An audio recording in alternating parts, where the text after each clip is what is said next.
Hello, my name is Miss McConnell, and we will be assessing Torri's spelling.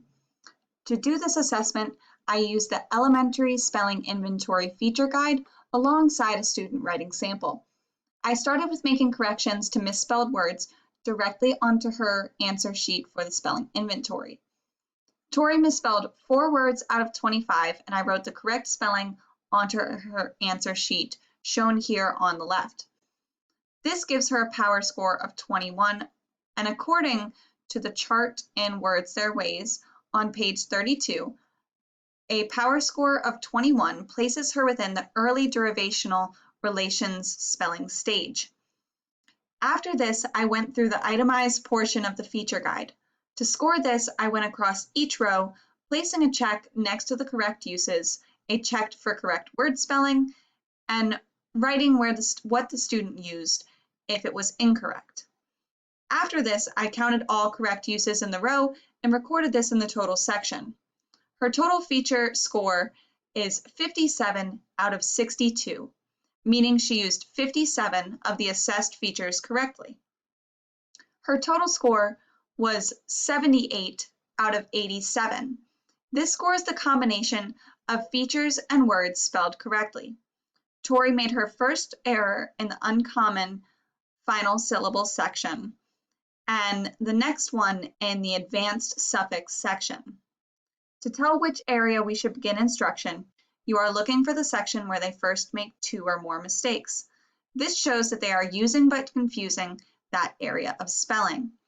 Torri made 2 mistakes in the bases or roots section, which falls within the early derivational relations stage that we had determined before with her power score. While Torri missed 1 point in uncommon final syllables and 1 in the advanced suffix section, this shows her mastery of the concepts. For her, we will begin instruction with bases and roots.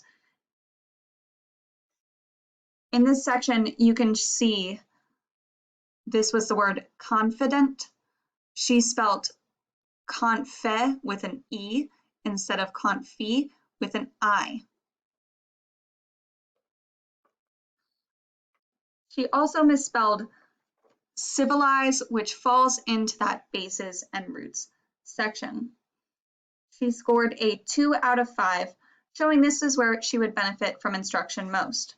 When comparing her feature guide with her writing sample, shown here, we can see our findings confirmed. While she did make some mistakes on simpler words, like using tang top, shown here, instead of tank top, misplacing the K at the end of tank with G. And on the word make, she used M-A-K instead of M-A-K-E. M-A-K would be Mac. We can attribute this to her getting excited about what she was writing, not her lack of mastery. She is clearly a wonderful speller. There are many examples in her work of complex words spelled correctly. Where we see our findings confirmed is where she uses the word sense spelt S-E-N-C-E instead of S-E-N-S-E, which was similar to her mistake in civilize spelt S-I-R-A-L instead of the correct C-I-V-I-L. I think this would make further testing to find out if it was an issue of confusing suffixes or in confusing the C and the S phoneme sounds. We also saw her spell which as which, W-I-T-C-H, instead of W-H-I-C-H. This is a confusing of meaning due to it being a homophone, which is a common thing with the early derivational relation stage, which deals with meaning of spelling words.